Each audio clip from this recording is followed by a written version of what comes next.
quero nesta noite aqui parar para meditar um pouquinho na morte, que se transformou em vida. Por que é que Jesus sofreu tanto? Por que é que Jesus passou por muitas coisas, pastor? Eu assisti aquele filme do Mel Gibson, A História de Cristo. Ele apanhou tanto, pastor, que eu tive que mudar de filme ou fechar os olhos. Ele sofreu de tudo por mim e por você. Quando nós olhamos em Mateus capítulo 28, primeiro nós vamos citar o 27. A Bíblia diz que a ignomínia do Senhor Jesus Cristo, sofrimento na cruz, o primeiro ponto. Por que ele sofreu, pastor? Porque o Senhor Jesus, ele se identifica conosco, porque ele sabe o que você sentiu, ele sabe o que você passa, ele sabe o que você viveu, ele sabe quais são as suas limitações. Jesus sofreu e foi levado à cruz para se identificar conosco. Olha que coisa perfeita. Ele se identificou comigo e com você. Ele é Deus. Segundo ponto, pastor, por que Jesus sofreu a agonia da morte e foi levado à cruz? Sabe qual é o segundo? A crucificação de Jesus não teria valor se ele não tivesse ressuscitado. A palavra diz que a cruz, a morte não foi o final, pois ele ressuscitou e hoje nos entende em qualquer área que nós passamos. Então ele se identifica conosco e sabe tudo o que você enfrentou, o que nós estamos passando e o que vamos passar. Então, quando alguém te perguntar, como eu já ouvi isso, e também já perguntei um dia, por que Jesus sofreu tanto, meu Deus, se ele era filho de Deus? Por que é que ele passou por tantas coisas? Ele precisava se identificar conosco. Ele sabe quem é colérico, quem é um pouquinho mais temperamental, quem é mais tranquilo, quem é mais estourado. Ele sabe, ele conhece o nosso temperamento, nosso caráter, as nossas reações. E ele sabe até onde você pode suportar. Ai, pastor, esses dias eu ia chutar tudo, desculpa a expressão, ia chutar o balde. Não vai. Você tem Cristo e já não é mais você quem vive, mas Cristo vive em ti. Ele te comprou com o sangue do Cordeiro, te maculou e se identifica contigo. Olha para o seu polegar, todos nós temos, porém na sua identidade, cada um tem o seu específico. O que Deus está nos dizendo, cada um nasceu com uma identidade exclusiva do reino. Deus sabe o que você vai ser, o que Ele quer fazer com você. Abra sua Bíblia em Mateus 27, vamos falar um pouquinho da cruz.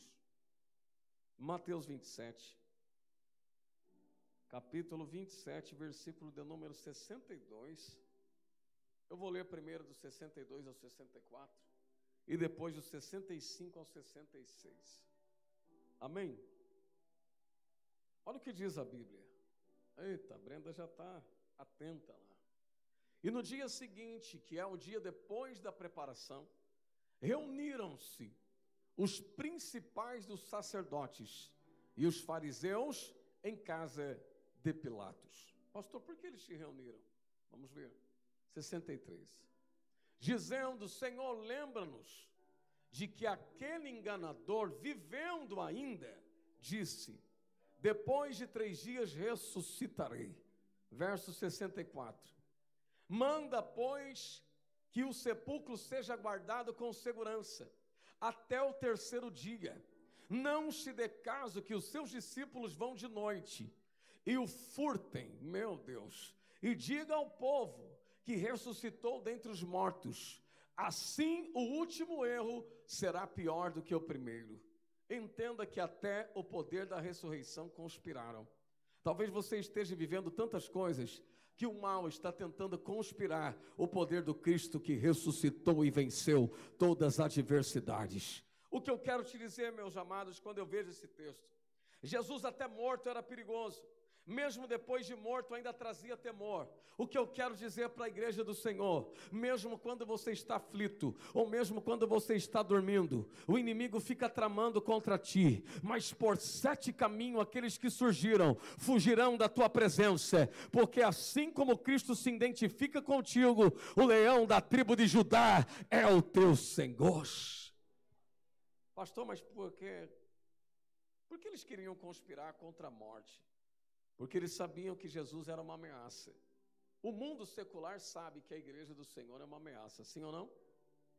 Não é que somos melhores do que alguém, é porque o Cristo que nós servimos nos traz poder e segurança. Aí eu fico vendo o texto, onde ia quando andava vivo, ele também era uma ameaça. Nós que passamos perseguições, provações, calúnias, mesmo que nos tentem matar, todavia somos uma ameaça para o nosso adversário. Levante a sua mão e diga: obrigado, Senhor Jesus. Mesmo em meio à pandemia, no medo, no caos, na perseguição, na luta, nada pode nos separar do amor que está em Cristo Jesus, porque eu e você somos uma ameaça, não para a sociedade. Você é a resposta de Deus para a sociedade, mas você é uma ameaça para o inferno, porque ele sabe que o inferno vai ser saqueado. Oh, aleluia! Eu estou olhando para homens e mulheres que são cheios e serão cheios do Espírito Santo, de um poder e apoderamento de um Cristo ressuscitado. Você sabia que você é uma ameaça para o inimigo? Você é uma bomba ocular de Deus. Como assim, pastor? Me prova na Bíblia. A Bíblia diz, em 1 Coríntios 10, verso 4, que porque as armas da nossa milícia não são carnais, mas sim poderosas em Deus, para destruir as fortalezas do inferno. Oh, aleluia! Uma vez identificado e comprado por Ele, você sempre será uma ameaça para o inimigo. É por isso que somos perseguidos, caluniados, somos aí, como posso dizer, não uma ameaça em todo lugar que vamos. Ah, lá vem o crente. Graças a Deus que crente não, né? Porque crente até o inimigo é, lá vem o cristão, e tem as marcas de que segue as pegadas do mestre, e que se identifica com ele. Oh, coisa linda! O que eu quero dizer para a igreja do Senhor: se entristecemos, caídos, somos uma ameaça. Imagine quando o Senhor te levantar. Sabe o que Deus está dizendo? Quando falarmos, já não quero mais ficar nesta situação, Deus vai levantar. Quantos crê que Deus vai levantar pessoas de situação, porque nós temos o haja de Deus na nossa boca? Eu estava pensando no poder da ressurreição, falei, meu Deus. Agora versículo 65, Brenda. E disse-lhes: Pilatos, tende a guarda, ide, guardai-o como entenderdes. 66. E indo eles, seguraram o sepulcro com a guarda selando a pedra. Oh, Jesus! Eles sabiam que daquela morte iria sair algo sobrenatural. Abra sua mão que eu tenho uma profecia para você. No meio desta crise, desta pandemia, o inferno já sabe que da tua casa, das suas mãos e da sua oração sairá algo exclusivo, poderoso e sobrenatural. Quem toma posse desta palavra? Oh, aleluia! Eu não sei, né? Mas eu acho que o Anderson consegue cantar aqui, os meninos. A tumba está vazia. O véu se rompeu. O guerreiro ressuscitou, e quem estava aguardando e mentindo vai ter que ver a sua glória nos filhos. Eu estou olhando desde a diaconisa Stephanie até lá atrás no Pedrinho, no Malaquias, eu vejo o brilho do Cristo ressuscitado, e o inferno sabe que nós somos uma ameaça para o mal. Quando um guarda guardava o sepulcro, teria que ser uma brigada especial. Como assim, pastor? Não podia dormir, ou seja, mesmo dormindo, o inimigo fica maquinando algo contra nós. Quantas pessoas querem nos colocar um selo de fracasso, derrota, querem nos matar, nos maldizer, buscando as redes sociais, indo lá, falando mentira. Hoje mesmo, eu vi uma pessoa dizendo mentiroso. Eu levantei a mão e dei um glória, porque eu não falei no nome do pastor Wellington, eu falei no nome do Senhor dos Exércitos e do Cristo ressuscitado. Pastor, o que o Senhor quer dizer? Ainda que busquem redes sociais, ainda que nos maldizem, mas quando estamos vivendo os piores momentos, é o momento que somos mais perigosos para o inferno. Quem está entendendo? Rabacalaxévia, bate a mão em você devagarzinho, diga obrigado, Jesus.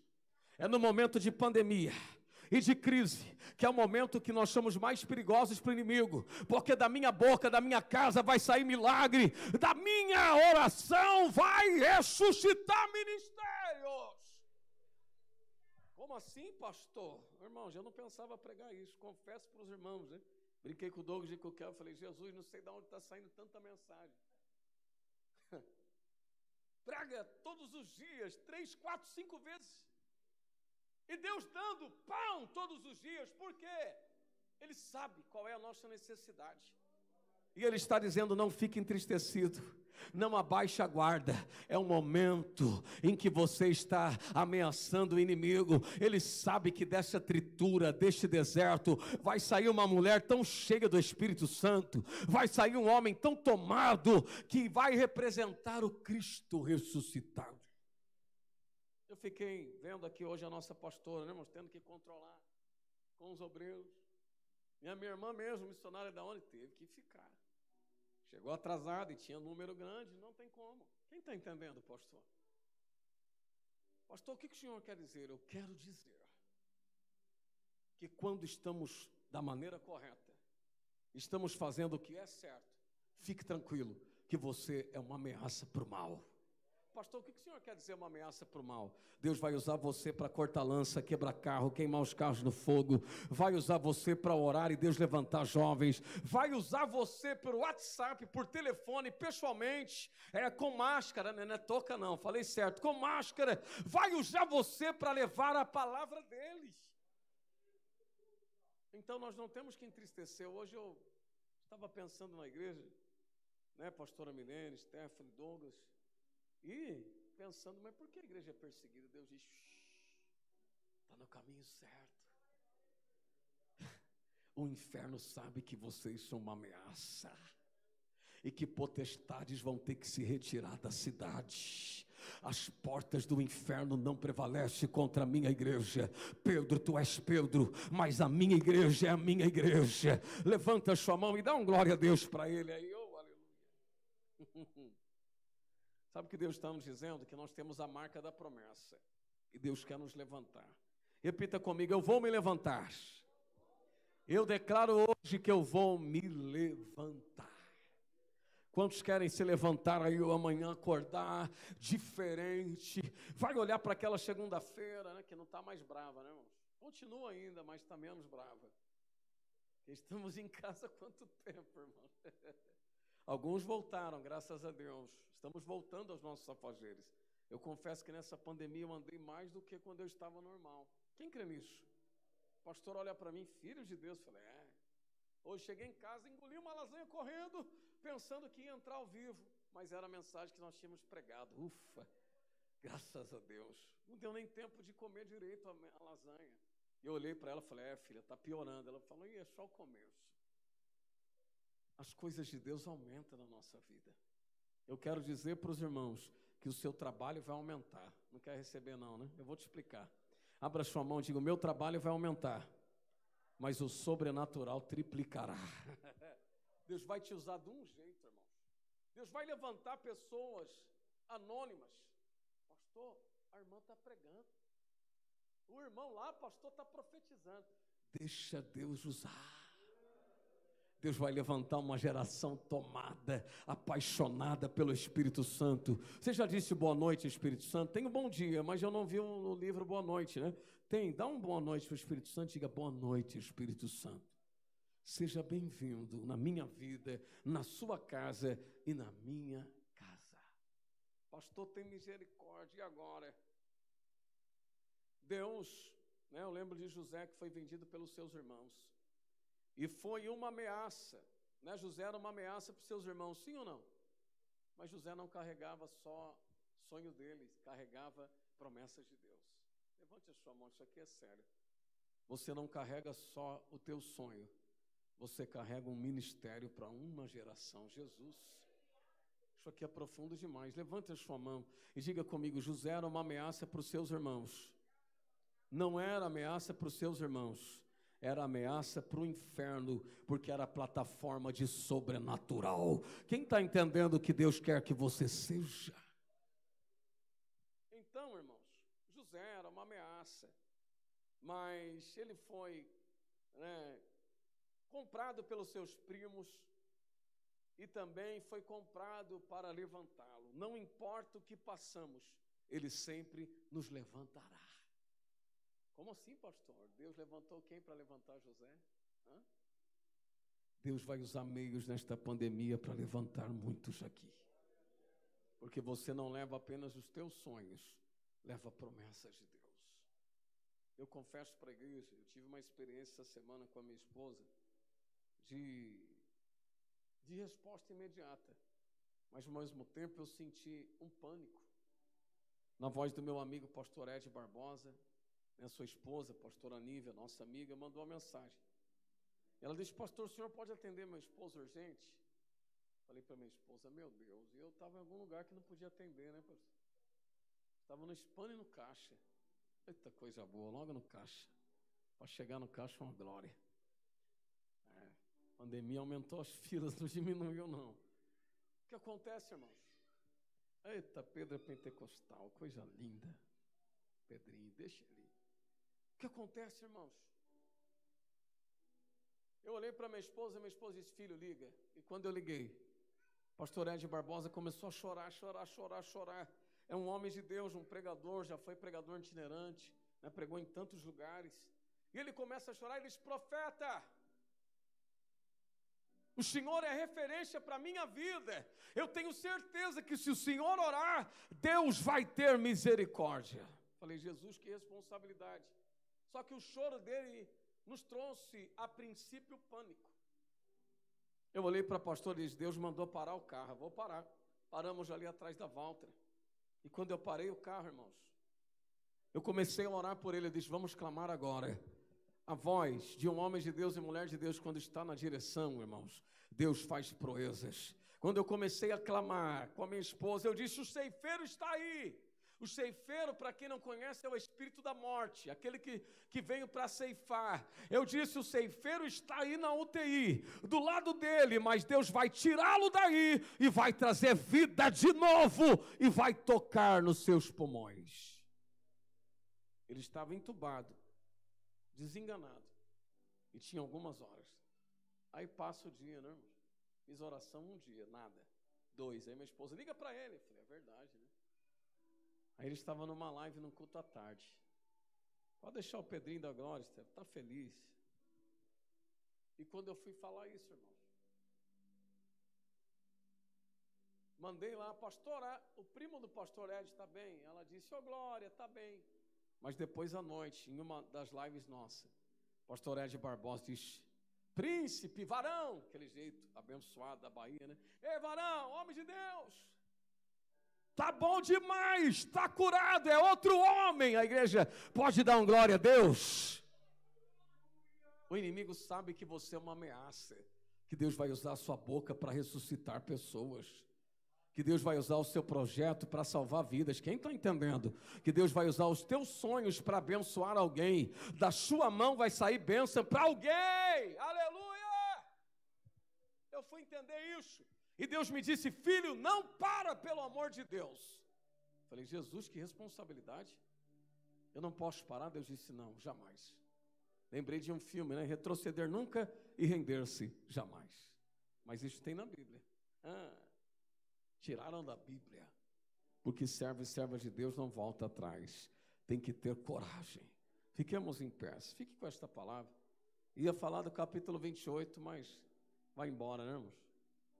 Prega, prega, prega e quer pregar mais. Eita, Jesus. É algo inexplicável. A fonte vem, irmãos. Ele é bom, ele é misericordioso.